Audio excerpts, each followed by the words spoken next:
Greetings, Anonymous. Greetings, world. But more specifically, greetings to the citizens of the United States of America.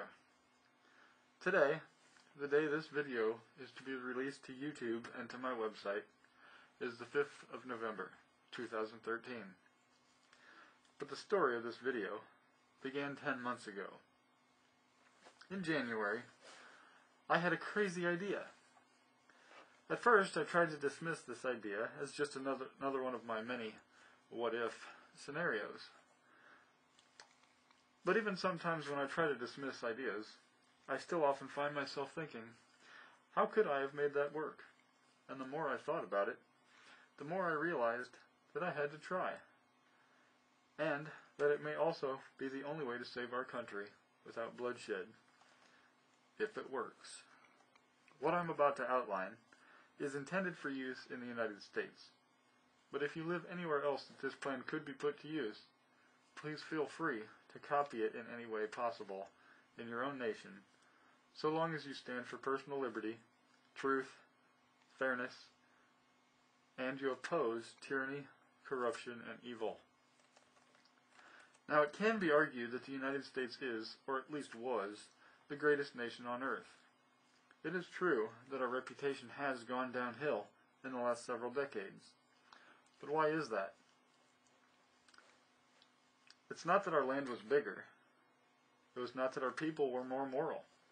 It was not that our people were smarter. And it was not even that we were harder working. It's because what made us so great has been disappearing. It was our freedom that granted us the option to pursue our dreams, that motivated us to think outside the box, to work harder, to try new things. That's what led us to becoming the greatest nation on earth. Our government has been violating our Constitution. Our Constitution states that our government should be of the people, by the people, and for the people. But our government thinks that they are above the people. They constantly pass laws that do not protect the citizens from anything, but rather restrict them from pursuing happiness, or worse, depriving them of their constitutional rights. For example, the Constitution states in the first article, Section 9, that no bill of attainder or ex post facto law may be passed. If you don't know what those mean, don't feel bad. I had to look up both of those terms as well. Now, the second one, ex post facto, simply means retroactive. You can't pass a bill and then punish people for having broken it before you passed it.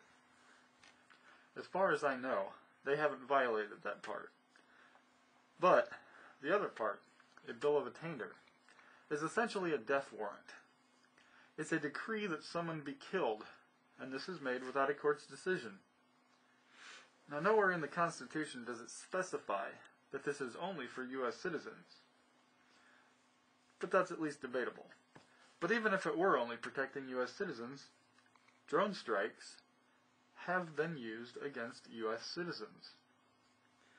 In April of 2010, President Barack Obama placed a man named Anwar al-Awlaki on a list of people that the CIA was authorized to kill because of his terrorist activities. Now, while every piece of evidence seemed to suggest that al-Awlaki was guilty and very deserving of a death sentence, he was not arrested, nor was any serious attempt made to arrest him. He was allowed to flee to Yemen, but was eventually taken out by a Hellfire missile fired during a drone strike on September 30th of 2011. This was unprecedented because, unlike other terrorists previously taken out using drone strikes, al-Awlaki held dual citizenship. He was a citizen of both Yemen and the United States of America. In fact, not only was he a citizen, he was a natural-born citizen. He was born in the U.S. But he was denied a trial by his peers, and regardless of whether or not he deserved his punishments, he was denied his constitutional right to a fair trial. 2 weeks later, al-Awlaki's 16-year-old son, also a natural-born U.S. citizen born in Denver, Colorado, was killed by another CIA-led drone strike. I don't bring this up because I think al-Awlaki was innocent. In fact, I think he got everything he deserved, except a fair trial. I bring it up because as soon as the government starts denying people their constitutional rights, they won't stop unless they are forced to. The Second Amendment states that the right of the people to keep and bear arms shall not be infringed. Now there is some preceding text about a well-regulated militia. That's what's called a preamble. It's not necessarily part of the declaration of a right, but a partial explanation for it. And, while other rights declared in most of the other amendments were expanded to cover things non-existent in the day, like how freedom of the press translated into freedom for television, radio, and internet, and how freedom of religion has grown to include Mormonism, despite it not existing till 30 or 40 years after the Bill of Rights was written. But many in the government seem to think that newer guns should not be covered, because that's not what the Founding Fathers had in mind. That's rubbish. The Founding Fathers put that in there so that people would be able to defend themselves from each other, but even more importantly, from their government should it become tyrannical. How can you defend yourself against your government if you have a muzzleloader and they have grenades, machine guns, armor-piercing ammunition? You can't. But don't get me wrong, I'm not saying everyone should own a giant bomb or a rocket launcher, but a surefire way to tell if a government is tyrannical is if a significant percentage of its population is willing to risk death to fight it, even if they are outgunned. But if the right of the people to keep and bear arms is not infringed, even if other rights are, then those people will at least have a fighting chance, plainly because of their numbers. After all, people defending their rights and their property and their families will be a far more effective and motivated fighting force than an army fighting for a government that treats its people poorly. The Revolutionary War was a perfect example of this. We beat the British, which were at the time the greatest army in the world. I'll cover more on the Second Amendment in a later video, when I will review the entire Bill of Rights. Moving along, the 10th Amendment states that the powers not delegated to the United States by the Constitution, nor prohibited by it to the states, are reserved to the states respectively, or to the people. This means that if the Constitution does not specifically give the federal government the power to do something, then the federal government does not have the power to do that. It's for the states or the people to decide. This includes school regulation, environmental regulation, healthcare regulation, and with a few exceptions actually mentioned in the Constitution, regulating businesses. I'll cover more on this also in a later video on the Constitution and the Bill of Rights. But, speaking of regulating businesses, why do we have so many regulations that restrict businesses or require them to do certain things? Originally, most of these rules were to protect people from big businesses.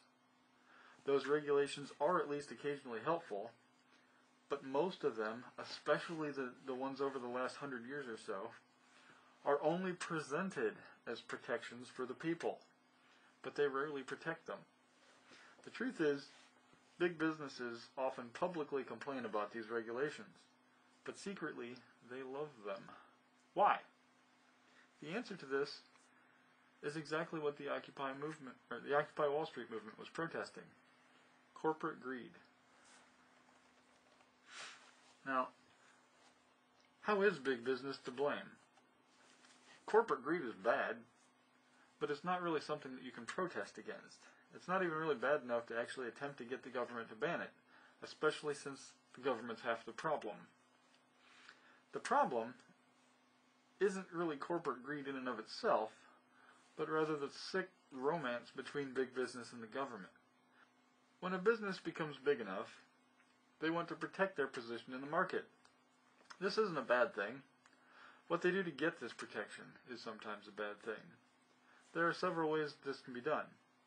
they can develop superior technology, which would give them an edge in the market, or they can hire better quality employees. Both of these are good things, and if used together, can actually be a great thing. But the third option is that they could lobby Congress to get seemingly sensible bills passed that make it harder for smaller companies to start up, which would drive them out of business, or at least keep them small. That's where the problem is. Most laws that outline what a business must have or do in order to legally operate are not really for the protection of the people, but for the protection of large established businesses. So who's to blame? Both parties are to blame.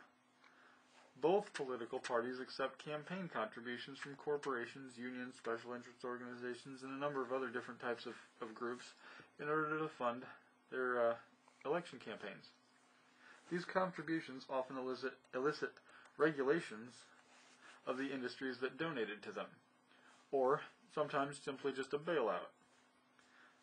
Either way, it gives the industry, or the specific businesses, an advantage that they didn't have previously.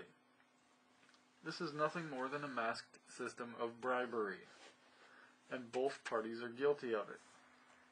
Both parties pander to different industries and groups, but a deregulation of these industries would promote competition, which would lower prices and increase employment opportunities, all while allowing innovation and hard work to pay off for both employers and employees. One of the biggest roadblocks that many small businesses face is taxes. Not just paying them, but finding out how to pay them, and how to avoid paying too much. It's estimated that over $3 billion is spent every year nationwide on how to comply with the tax code. It's also estimated that the average small business owner spends 20 to 25% of their time doing tax-related tasks, whether that be filing returns, calculating the value of assets, figuring payroll taxes, or any other number of things. This is time that could be spent improving and growing a business, and thus creating more jobs. So what needs to happen is that industries and businesses need to be heavily, though not completely, deregulated to promote competition and growth. And the tax system needs revised, simplified, or replaced entirely with a simple, easy-to-comply with system to free up time and resources, as well as reduce uncertainty about legality of certain issues. Now, I have the solutions to these problems. They're not all exclusively my ideas. Most of them started with something else, and after putting a lot of thought into them, some of them I adopted with very little changes, some of them I adopted with no changes, and some of them just kind of gave me a small basis or a small idea within an idea to develop a much better idea from. But I know how to eliminate the tax problems while bringing thousands, and potentially even millions of jobs to the United States, all while increasing the take-home pay of nearly the entire labor force, and making it easier for new companies to start rather than harder, which will create more jobs. I know how to fix the healthcare system in a way that no one has ever discussed. This is completely my idea. I know how to fix the welfare programs in a way that will not harm recipients, but will enable them to move up without losing benefits. I know how to drastically reduce fraud and abuse within government spending. I know how to drastically reduce or potentially eliminate the budget deficit.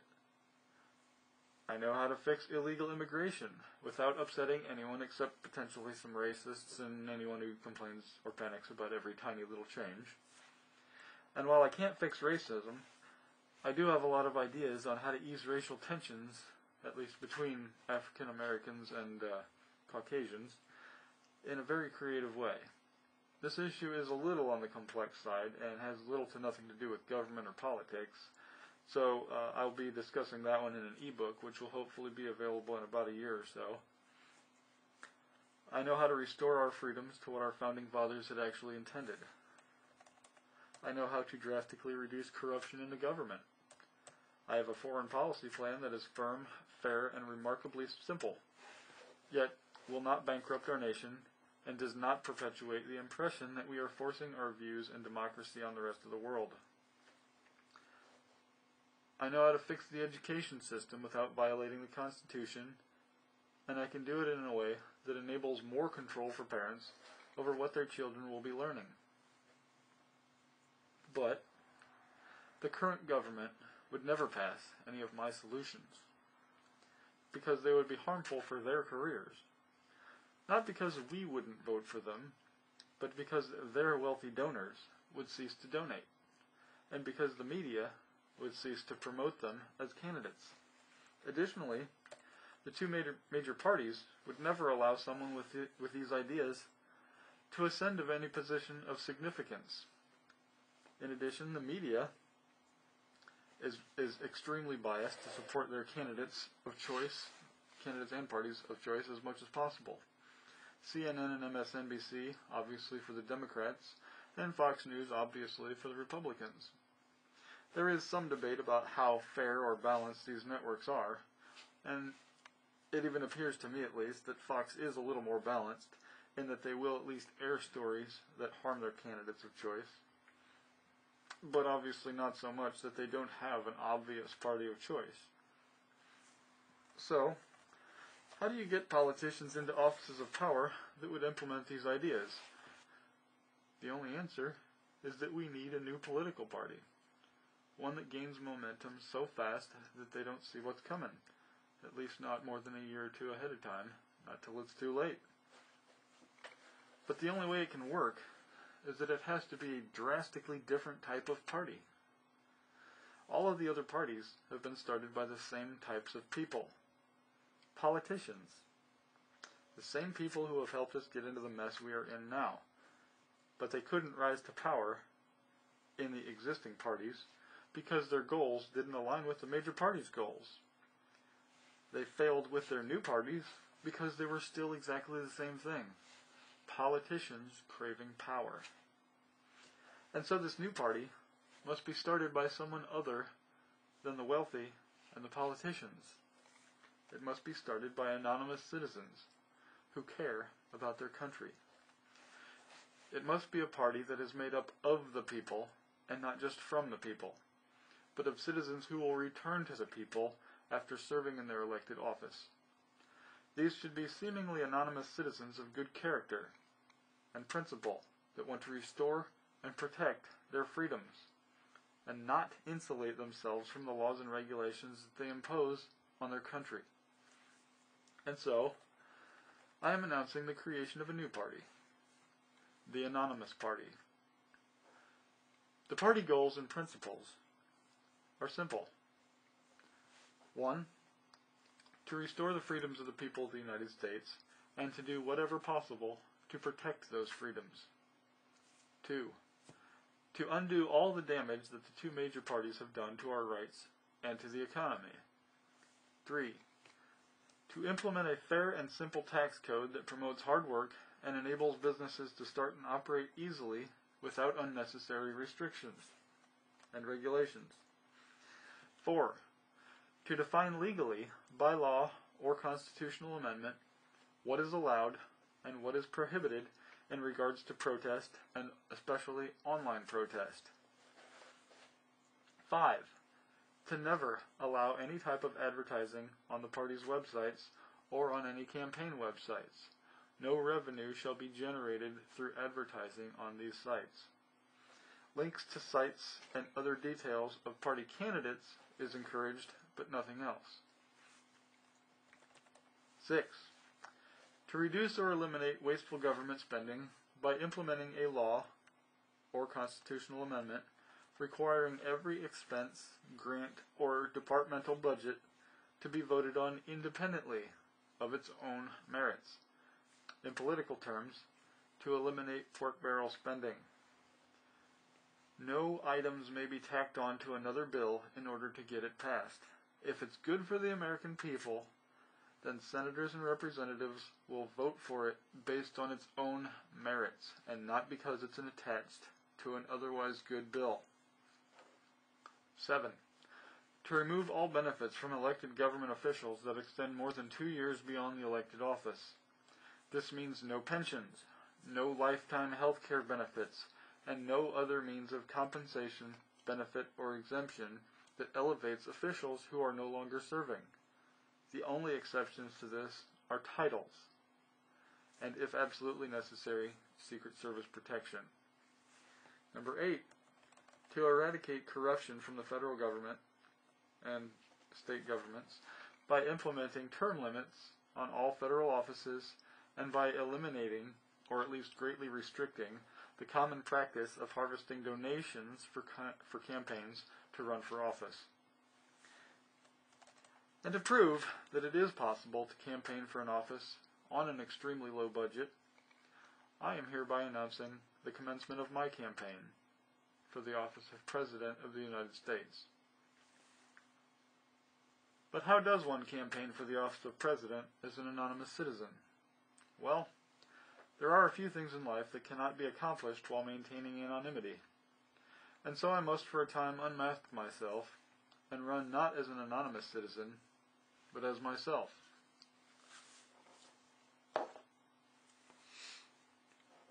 My name is Nick Borden.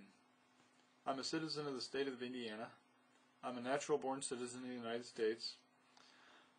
I will be old enough to hold the office of President come the next election.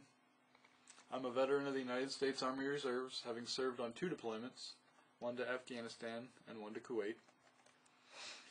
I'm a husband to 1 wonderful woman, a father to 3 adorable children, and it's for them, the rest of my family, for my friends, my co-workers, and my fellow countrymen, that I seek to restore our nation to its former glory.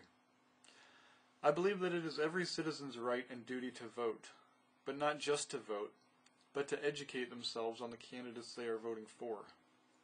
I believe in principles, not just laws. Why you do something is just as important, if not more important, than what you do. I'm an avid reader. I spend a lot of time reading a large variety of things. About a third of my time I spend reading political books and articles. About a third reading religious books, including the Bible. And the other third reading fiction.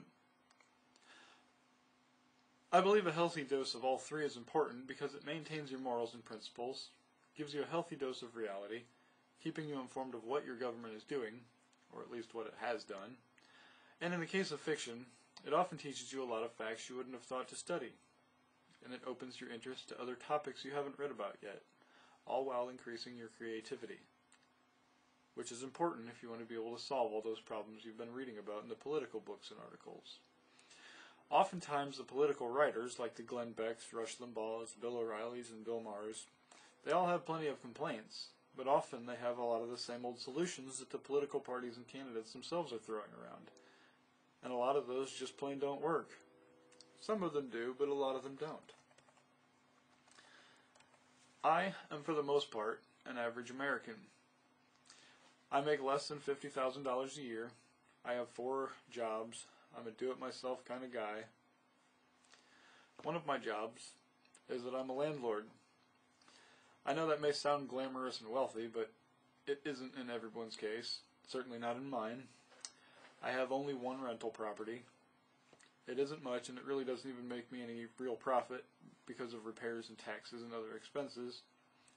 Only when I have the property paid off will it really actually make me any money, and that's still over a decade away. The only reason I even have the rental property is because when I moved my family out to the country, no one really wanted to buy the house from me because of the recession. So, instead we started renting it to pay the mortgage payment. At times it's been a nightmare, and at times it's not. But even the nightmare times, I can see, have prepared me for this. I've learned a lot about operating a business, and I see how exactly all costs are eventually passed on to consumers, in this case the renters.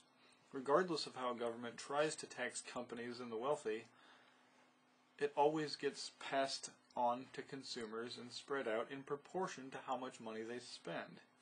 So, the rich do pay more in taxes and therefore carry a heavier burden, but only because they tend to spend more. I'll go over this in a lot more detail and exactly how I I came to that conclusion in a later video. A good tax system, though, would acknowledge this and use it in the simplest way possible to tax the people. I mentioned I read a lot of religious books. Well, on occasion, I get the opportunity to teach at my church's Wednesday night Bible study when my pastor is unable to make it. And even aside from that, I'm no stranger to teaching. While I've never taught at a public school or even an official private school, while a specialist and a sergeant in the United States Army, I was often tasked with teaching classes ranging in topics from emergency medical assistance, searching vehicles for explosives, to using email and photo editing software, and a slew of other topics.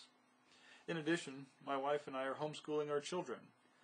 Now, I have to admit, in this case, my wife does the vast majority of the teaching, but our daughter, who is only 6, is reading at an 8th grade reading level. And as is at least partially demonstrated by the homeschooling, and as I said earlier, I'm a very do-it-myself kind of guy. I generally do most of my own auto work.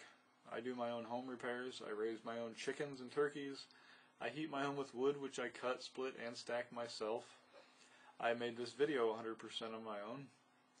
I've built computers, fixed appliances, rewired switches, written speeches, built sheds, and ran marathons. But some things cannot be done all by yourself. I can't fix this country myself. All the great ideas in the world are useless without enough people to implement them. And that's where you all come in. I need an anonymous army. An army of helpers to get my name on the ballots, at least as a valid write-in candidate. I will need to file the proper paperwork in every state. And this is a lot of work, especially for someone with 4 jobs. After that, I'll need an army of voters to get me into office, somewhere at least 50-something million. But even after that, that's still not enough, because a president cannot make laws. He can only sign them, or he can veto them. So the absolute best I could do at that point would be to veto every idiotic piece of legislation that Congress decides to bring to my desk. But all that would do is ensure that things wouldn't get any worse, unless the Democrats and Republicans could manage to work together enough to override my veto with a 2/3 majority. So, what I will also need is an army of anonymous candidates. I need you to run for senators, representatives, and governors.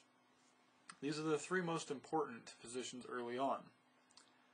Every other party has actually tried the opposite approach of what we're trying. They start at the bottom and try to work their way up. It always fails. Why? Because they don't grow fast enough. The other parties squash them before they have a chance to get big enough to do any serious damage. We have to get big, and we have to get big fast, and this is the only way to do it. We start at the top and crush the other 2 parties as we capture every possible seat that we can in the federal government. Our first focus should be on the Senate, since 1/3 of those seats will be up for grabs in almost exactly 1 year from the date of this video. If you agree with what I'm saying, if you want to restore freedoms to people and to businesses to operate in a fair market without government assistance or overregulation, then please consider running for a public office. Ensure that you meet the requirements for the office you want to run for, and then go to the party's website, www.anonymousparty.org. Go to the forums and sign up. I will do my best to help organize and coordinate who's running for what. But just because another anonymous candidate is running, please don't think that that means that you can't run. Debate the other candidate, either online, through forum posts, or through videos like this one. The people of your state or community deserve the best candidate for the job, not the one that raises the most money, as the current system promotes. Which is why we won't raise any. If you want to run for office, you have to be prepared to spend a little money. It shouldn't cost much. If you spend more than a couple $100s, you're probably overdoing it. If the people want you to run, they will make or buy signs to put in their yard, on their cars, post up at work, in their shop windows, wherever. The people will do it themselves. You don't have to ask them for their money, just ask them for their help. That's the only thing that they should ever have to give. So, if you've been complaining about the government, this is your chance to do something about it. Either run for office, or help someone who is running, or at least spread the word about the anonymous party. Post signs in your yard, at work, in your car, wherever. Just get the word out. And as I've mentioned several times already, I intend to produce a series of videos outlining my views on the Declaration of Independence, the Constitution, Bill of Rights, and my solutions to the country's problems.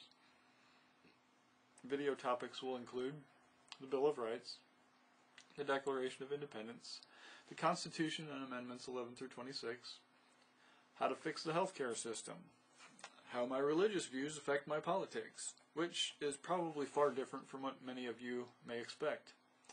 A very brief summary is basically that God gave us free will, which includes the freedom to make mistakes.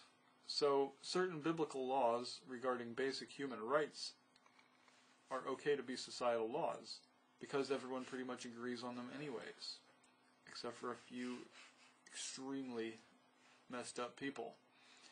But more details in the upcoming videos. Next topic, how pastors and churches are actually largely to blame for the moral decline. Now, I don't hold grudges, and I don't really want to create animosity here, but I do want to set a few things straight.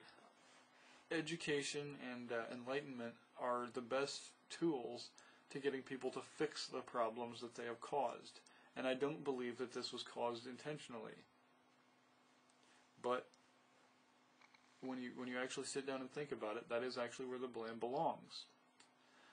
My stance on gay marriage, how my way of fixing the tax code will fix the economy, reduce poverty, provide aid to the poor without actually even being welfare, will drastically reduce illegal immigration, possibly even eliminate it, and will likely eliminate the budget deficit and possibly even create a surplus, which would then reduce the national debt for the first time in a very, very long time.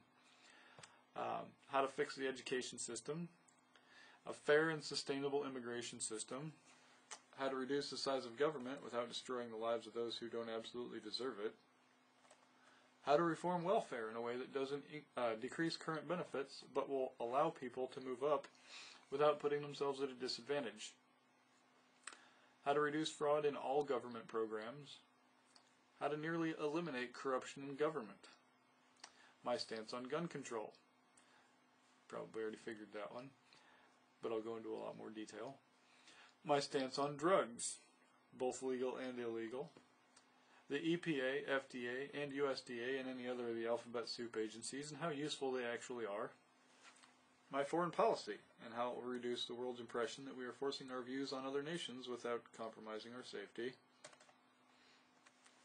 And I also mentioned an ebook on racism. This was specifically regarding the African-American race relations with Caucasians, but this will be my second book. My first book, which I'm currently writing, is about charity, and how it relates to welfare and government regulation and wasteful spending. My stance on charity may be somewhat shocking, but not necessarily in a bad way. It will include my solutions following my criticisms. Now, if you have watched this video and are unsure about whether or not you agree with what I have to say, please don't just write off the whole idea. I had so much that I wanted to say originally. I wanted to go into detail on every topic that I had in my head, but that would have ended up being a straight 9 hours of me sitting in front of a camera talking. And I don't care how excited or how bored anyone may be, it's almost no one has time for 9 hours. So I decided to try to keep these videos as close to 30 minutes as I could. But please, if you are unsure, go to the party website anyways. Again, www.anonymousparty.org. Go to the forums and sign up. If you have signed up for the forums, I will occasionally email updates for when videos are released or any other extremely significant news. I won't be emailing everyone 5 times a day. I definitely won't be emailing anyone asking for donations or anything specific that's going to be costly or annoying.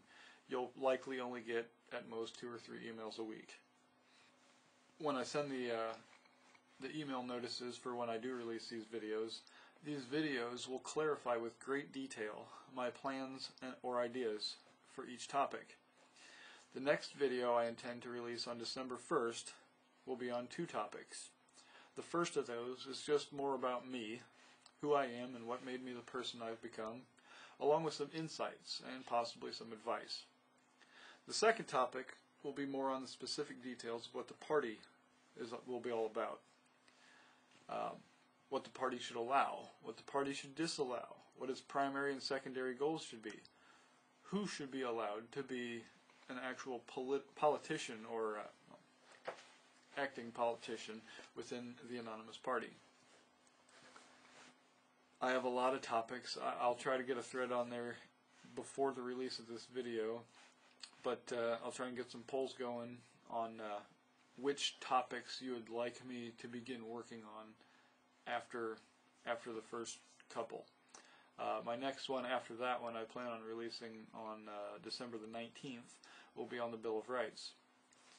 After that I haven't really decided yet, so that's what you'll be voting on, is what I do after the next 2. Also, if you have any other ideas that I haven't mentioned, any improvements to my ideas, or any questions, please don't hesitate to post them in the discussion forums. I just ask that all questions, comments, and criticisms be posted in the appropriate forum and in a respectful manner. Please feel free to share this video in any way that you want. If you're from the news media, you have my permission to air this video, or any segment of it, so long as you do so in a way that does not misrepresent any of my ideas or anything that I have said. Hopefully this isn't asking too much.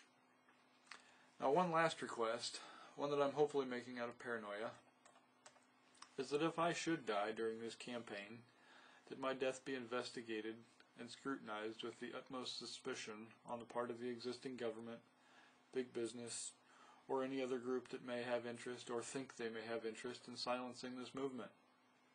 I hope that my fears in this matter are unrealistic, but I also realize that failing to acknowledge the possibility seemed foolish. So, if I should in any way be rendered unable to complete this charge, someone else needs to step up and take up where I left off. In fact, there should be such a huge line for this that they just give up trying to get rid of us. But anyone that wants to should know the documents left by our founding fathers as well as I do. It should be someone who has excellent moral character and a loyalty to his country and a personal liberty above any loyalty they may have felt to a political party. Because those things are more important than any party, even this one. Someday, even this party may be ruined by those who wish to restrict freedom rather than to restore it. And if and when that day comes, abandon ship immediately. Don't be loyal to a party because of its platform if its representatives are failing to apply the principles that it's supposed to be applying. If a party seeks to restrict liberty or to silence dissent, it's no longer worth supporting. Remember, our opinions matter because we are the people. We are anonymous. We are a legion. We do not forgive. We do not forget. Expect us.